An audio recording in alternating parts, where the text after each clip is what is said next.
I never imagined I'd be sitting here, months into a relentless argument about where my children go to school, feeling like the villain in someone else's story. Of all the things I expected would cause friction after my divorce, I didn't think public school would top the list. But here I am, replaying every conversation, every text message, every accusation, and still wondering how something so ordinary became a battleground. I guess part of me always knew this was coming.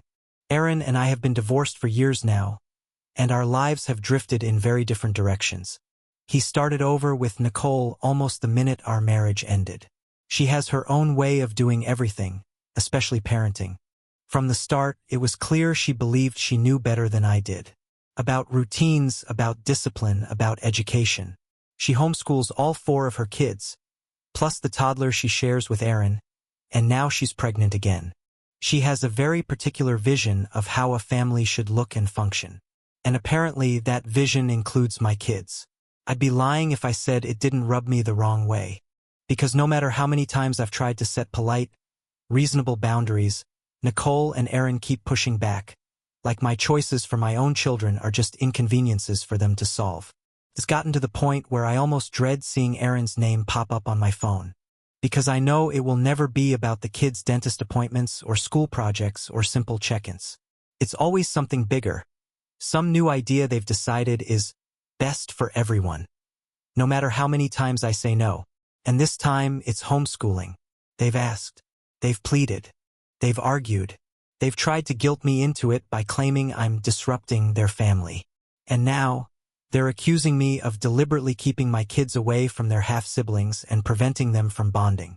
But what no one seems to care about is that my kids are happy. They love their school. They love their friends. They love the normalcy of their own routines. So here I am, stuck between what feels like an endless barrage of pressure from my ex and his wife, and my own conviction that my children deserve stability over someone else's idea of family unity. And the longer this goes on, the more I wonder, am I really being unreasonable? Or am I the only one thinking about what my kids actually want? Aaron and I were married for nearly a decade. We met in our early 20s. Young, hopeful, and convinced we'd figure life out together. For a while, it worked. We had our kids close in age, our son first, then our daughter less than 2 years later. I used to think we'd built something solid. But over time, the cracks showed. Aaron was restless. He resented how much the kids demanded from us, how little time we had to ourselves. He wanted excitement. Eventually, that turned into an affair. When I found out about Nicole, I was devastated. But I wasn't entirely surprised. She was everything he thought he wanted in that moment. Confident, unconventional, and eager to build a big, blended family. By the time our divorce was finalized, Nicole and her 4 children had already moved in with Aaron. Felt abrupt and surreal. My children barely had time to process one huge change before they were introduced to a whole new household with step-siblings and different rules. I tried hard not to let my personal feelings about their relationship interfere with co-parenting. My priority was to keep life as stable as possible for our kids. That meant staying in our house, keeping them in their same schools, and maintaining familiar routines. Meanwhile, Nicole had been homeschooling her kids since before she met Aaron. She's extremely passionate about it.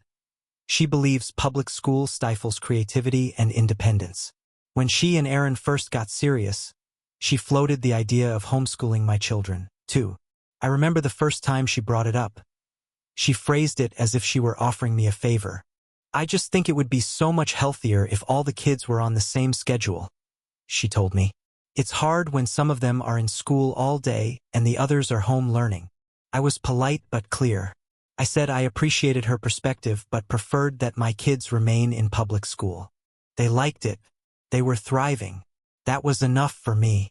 I thought that would be the end of it. But every few months the topic came up again.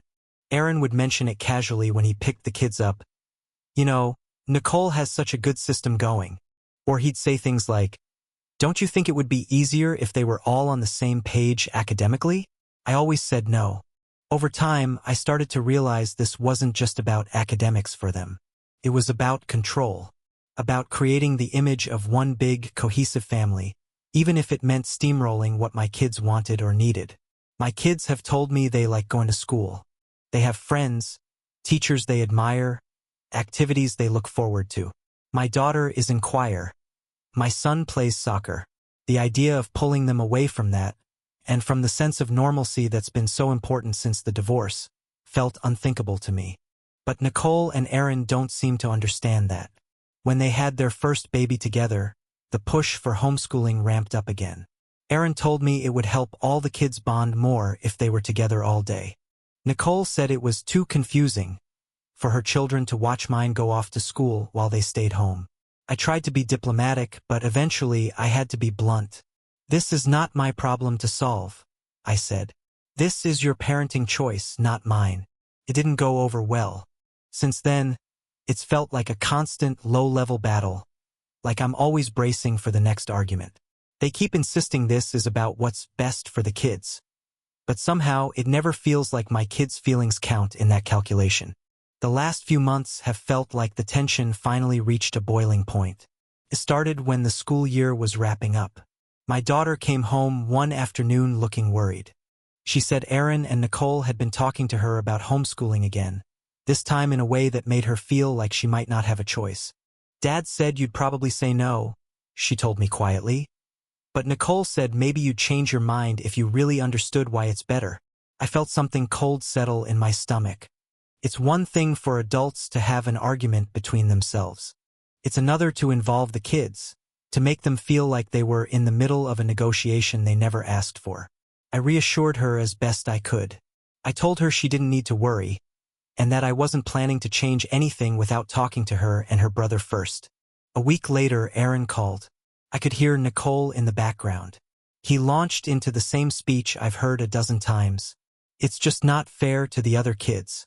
They don't understand why you two get to leave every morning and come back with stories about friends and activities. It's creating resentment. I closed my eyes, pinching the bridge of my nose. With all due respect, I said, trying to keep my voice even. That sounds like something you and Nicole need to work through with your children. Mine are happy in school. You're being selfish. Nicole cut in, her voice sharp. You're creating division in this family. No, I said, my patience slipping. I'm maintaining consistency for my kids. That is my job. Aaron tried to step in, his tone conciliatory, like he was trying to broker a peace treaty. Come on. Can't you at least think about it? Nicole already has lesson plans ready. It would be so much simpler if they all learned together. And it would give Nicole a bigger role in their lives. That last part stuck with me. I knew right then this was never just about schooling. It was about Nicole wanting to position herself as an equal parent to my kids. Something I've never agreed to, and never will. I told them no. Again. That should have been the end of it. Instead, they escalated. Aaron asked the kids directly whether they'd want to be homeschooled. He tried to sell them on the idea. Sleeping in, no uniforms, more time with their younger siblings. My son came home that night upset. Dad keeps asking me if I'm sure, he said. I told him I want to stay in my school, but he doesn't listen. I was furious. I sent Aaron a message telling him he was not to discuss schooling directly with the kids again. If he had a proposal, he could bring it to me like an adult. The next day, Nicole emailed me a long list of reasons homeschooling was the right choice, complete with links to articles and quotes about blended families. She ended with, I hope you'll reconsider for the sake of everyone's well-being. I didn't reply. When Aaron realized I wasn't engaging, he threatened to go back to court. I contacted my lawyer preemptively. She drafted a letter firmly stating that I would not consent to homeschooling and that any further attempts to pressure me, or to involve the children in these discussions, would be documented. My lawyer also confirmed what I already suspected. No judge would compel me to let Nicole homeschool my kids, especially given my consistent custody arrangement and the children's clear preference for public school. When Aaron and Nicole were told this by their lawyer, Aaron called me in frustration. So that's it? He demanded. You're just going to refuse to even try? Yes, I said simply. You don't care about how hard this is for us? He asked. I took a breath. No, I said, because your choice to homeschool is your responsibility. My kids are not obligated to give up their lives to make yours easier. He hung up on me. Since then, they've ramped up the guilt, accusing me of deliberately hurting sibling bonds, of keeping Nicole at arm's length, of refusing to co-parent. But in my mind, co-parenting doesn't mean surrendering my children's happiness to make someone else comfortable. After that last phone call with Aaron, I sat on the couch long after the kids were in bed, feeling a mix of anger, sadness, and something close to disbelief. I kept thinking, how did we get here? It's not that I expect Aaron and I to agree on everything. We never did, even when we were married. But I always assumed that, no matter what, we'd respect each other's boundaries as parents, that there would be lines we wouldn't cross. Clearly, I was wrong, because what this feels like isn't just a difference of opinion. It feels like an effort to slowly erode my role as the primary decision-maker for my kids. Like if they pressure me enough, wear me down enough, eventually I'll cave, just to stop the conflict. And for a minute, I almost wondered if that would be easier. But then I remembered the way my son looked when he told me Aaron kept asking him if he was sure he didn't want to stay home. How my daughter whispered, "I don't want to leave my school, Mom." Like she was afraid I'd make her do it anyway. That was the moment I knew there was no way I could compromise on this. I'm their mother. My job is to protect their stability, to put their needs ahead of my ex-husband's convenience or his wife's desire for a picture-perfect blended family. I don't doubt that Nicole believes homeschooling is best. I even respect that it works for her kids. But that doesn't mean it's right for mine. I also don't doubt that she genuinely wants to be more involved in my children's lives. But involvement is not the same thing as taking over. And the more I thought about it, the clearer it became. I wasn't going to let them guilt me into surrendering something so important just to make their household feel more unified. So I made up my mind. I told Aaron there would be no more discussions. That if he or Nicole continued bringing it up with the kids, I would escalate legally. That come September, my children would be back in their classrooms, where they are happy and thriving. Since then, the silence has been heavy. He hasn't called again. Nicole hasn't emailed.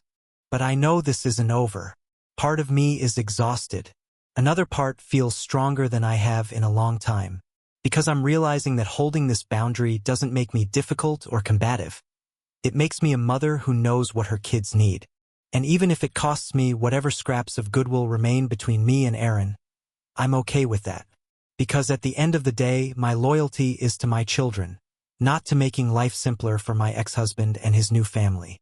After I drew the line and told Aaron I wouldn't discuss it further, the atmosphere changed in a way I hadn't fully expected. For a while, it was quiet, almost too quiet. No more emails from Nicole, no more calls from Aaron. It felt like everyone was holding their breath, waiting to see if I'd be the one to back down. But I didn't. And slowly, the pushback started again, just in different forms. First, it was the little comments during drop-offs. When Aaron came to pick up the kids, he'd stand on the porch with that tense, disappointed look on his face. "You know," he'd say, "it would really mean a lot to Nicole if you'd reconsider." Or, "You're making this harder than it has to be." I stopped engaging. I'd just say, "The kids are ready," and close the door. Then Nicole started sending the kids home with information packets, printouts about homeschooling benefits, articles about blended families, even sample lesson plans. My daughter handed me one with an anxious expression and said, "Nicole said you should read this." That was when I knew they were never going to stop trying to wear me down. I called Aaron immediately. "Stop involving the kids," I told him. My voice was calm but cold. "If you have something to say, you say it to me." He sighed. "I don't see why you're making this such a battle," he said. "You're making it look like we're the bad guys." I didn't reply, because by then, I knew nothing I said would matter. A few days later, my mom called to check in. I hadn't planned to tell her everything, but it all came out.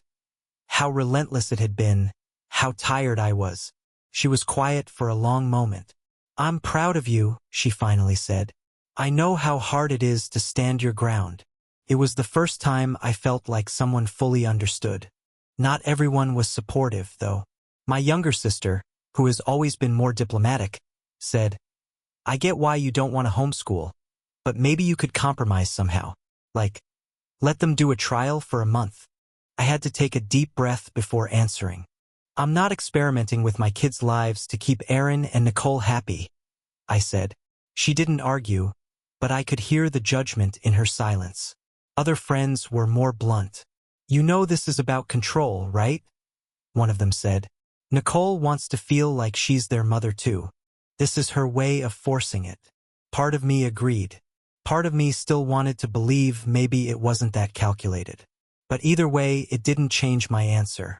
As for the kids, they seemed relieved when I told them they'd be going back to school in September. My son actually hugged me and said, "I'm glad you said no, Mom. I didn't want to stay home." That made all the guilt and second-guessing feel a little lighter. But Aaron didn't let it go. When he dropped them off last weekend, he wouldn't look me in the eye. As the kids ran inside, he said in a low voice, "You're making everything harder than it needs to be. One day, they'll resent you for this." I didn't answer, because I don't believe that. I believe that one day, they'll remember I listened to what they wanted. That I protected their routines, their friendships, and their sense of normalcy, even when it would have been easier to cave. And maybe Aaron will never understand that. But honestly, I'm past the point of trying to make him see it my way. Now that summer is almost over, I feel like I'm bracing for round 2. The kids are excited to go back to school. They've picked out new backpacks, talked about which teachers they hope to get, and made plans to see their friends again. Every time I see their faces light up, it reassures me that I'm making the right choice. But in the back of my mind, I know the second that first school drop-off happens, Aaron and Nicole are going to ramp up the pressure again. Part of me still wonders if there was ever a way to avoid all this conflict. If maybe I could have worded things differently or been more flexible or tried harder to understand why they care so much about this. But then I think about the conversations with my kids, the way they both told me without hesitation that they wanted to stay in school. How my daughter said, "I don't want to leave my friends." And how my son said, "I like having something that's just ours." And that's what it comes down to. Their lives have already changed so much. Their dad has a new partner, new siblings, a new baby on the way. They've already had to adjust to a blended family, shared holidays, and 2 households with totally different rules.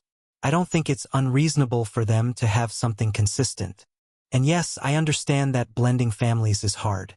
I know Nicole probably feels like she's always on the outside of the parts of my kids' lives she doesn't control. But that doesn't mean I should hand over every decision about their upbringing just to make her more comfortable. I've been accused of being selfish, of trying to sabotage their family unity, of making things harder than they have to be. But to me, this isn't about being difficult. It's about listening to my kids and honoring what they need. Even if it means Aaron thinks I'm the villain. Even if Nicole thinks I'm deliberately keeping her at a distance. Even if some people in my own circle think I should compromise. The truth is, I don't regret standing my ground. I don't regret telling them no over and over, no matter how many times they asked. Because I believe my kids deserve to have a say in their own lives. And I believe that not everything has to be shared just because their dad started over with someone new. So Reddit, AITA for refusing to let my ex-husband's wife homeschool my kids. Even though it would be easier for their blended family?